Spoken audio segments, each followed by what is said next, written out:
What's at the edge of the universe? And what happens if we try to get there? You might be thinking, wait, how is there an edge to the universe if it's infinite? This gets talked about a lot, and people usually say one of the following. The universe defines all of space and time that exists. So that's one definition of universe. But is it even part of our universe if we can never interact with it? And what if our universe is very, very different beyond the edge? The universe is infinite because general relativity tells us that the universe is demonstrably flat, and therefore the galaxies go on forever. But how flat? Are you sure you measured the universe's curvature with infinite precision? And my favorite, we can never know and never test it, so it's not even a scientific question. Jose. I'll science any bleep question I please. This is space-time. Ugh. Sorry. Before we get carried away, let's talk about the edge or edges of the universe and what it might take to get there. In a previous episode, we talked about the size of what we call the observable universe. We even gave you a number, 93 billion light years in diameter, 46 billion in radius. Go ahead and watch it again. It'll be useful. While you're at it, we're also going to be talking about the CM, so it wouldn't kill you to watch that episode also. Let's start with that 46 billion light year number. We defined that as the current radius of the known universe. It's the distance to that blob of the CM, the most distant thing we can see in that direction. Now it's not 46 billion light years to that actual blob. It is currently 46 billion light years to whatever galaxy or galaxy clusters that blob evolved into, racing away from us with the expanding universe as it did. We call this the particle horizon of the universe.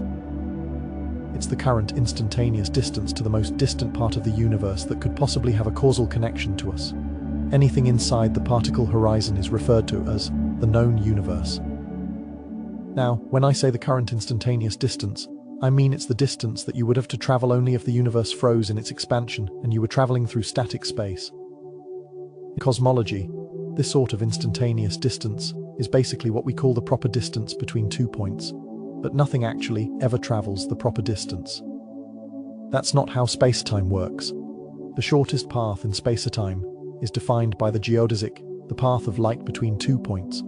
Even light takes time to make any journey, so we have to factor in the time interval, especially when space is changing.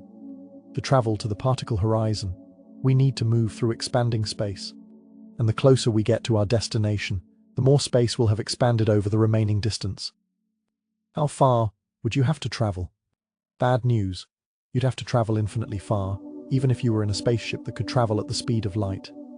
Just as black holes have event horizons, so too do universes.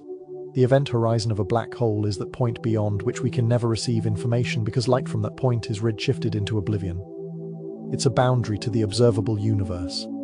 There's a region of this universe from which we can never receive any new signal. That is, any signal that's emitted today. This is because the distance that signal has to travel to get to us will be expanding faster than the speed of light before the signal reaches us.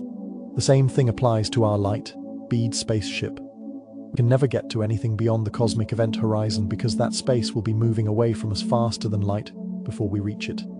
Now, here's where it gets weird. The event horizon of the universe is actually closer to us than the particle horizon.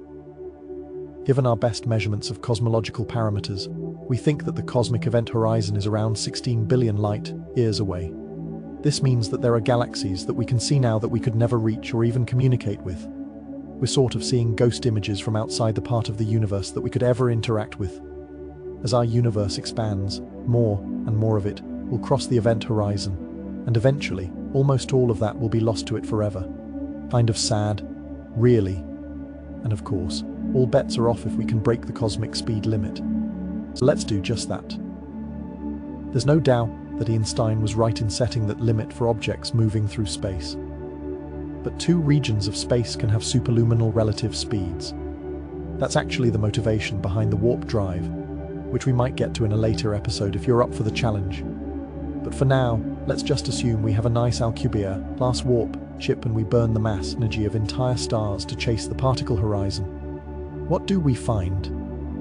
Almost certainly, just more universe. Mama. Remember, The particle horizon is just defined by the limit of our current view. Move to my left and my observable universe moves with me.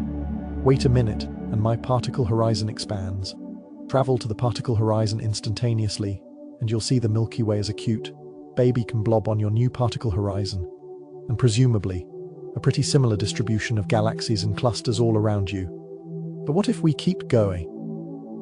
What's far beyond that edge? Well, that all depends on the geometry of the universe. On the largest scales, the geometry of space-time is very flat.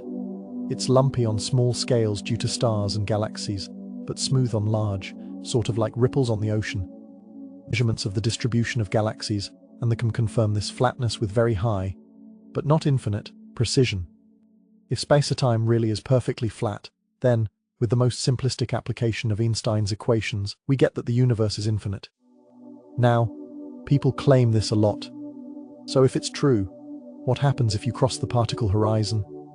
The universe just goes on, and on, and on, and on, and on, and on, and on, and on, and on, and on. And infinity is its own amazing beast. And there are many types of infinity, including some that involve infinitely repeating versions of this bit of the universe. But is our universe really perfectly flat? Think about it this way. The surface of the Earth looks pretty flat to us because we really can't see the curvature locally. But get some perspective by taking a ride on the International Space Station, and it's clearly curved. What if the curvature of the universe is so small that we're just not seeing far enough or measuring precisely enough to detect it? It's very possible that the universe has curvature just inside the uncertainty range of the best measurements to date. If that curvature is positive, then it may be that the universe is really the surface of a hypersphere, the 3D surface of a Ford sphere. In that case, our warp ship would eventually travel all the way around this curved hypersphere and get back to where it started. Look. So how far would it have to travel?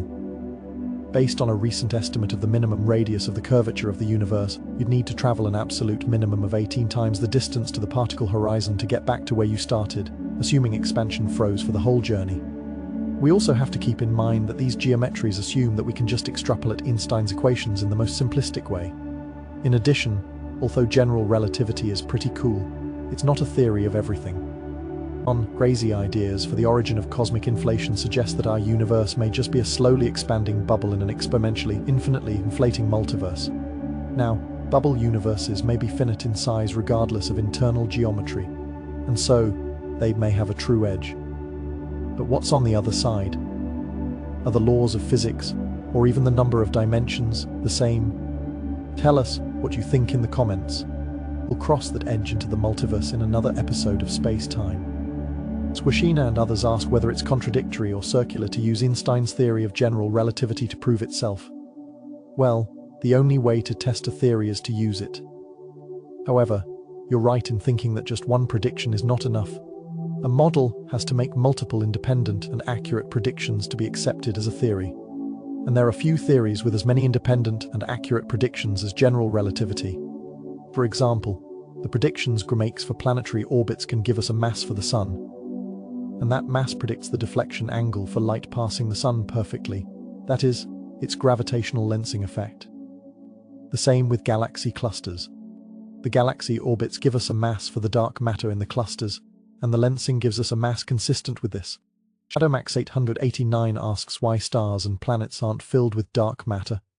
Now, this is a great point. Dark matter is cold and clumpy, which means it can bunch together to form galaxies. But it doesn't interact with itself in any other way besides gravitationally. This means there's a limit to its clumpiness. To collapse completely into a star-sized object, it would have to lose a lot more energy. This is really hard, unless you can interact electromagnetically. By comparison, the cold hydrogen gas that fills our galaxy clumps together in giant clouds.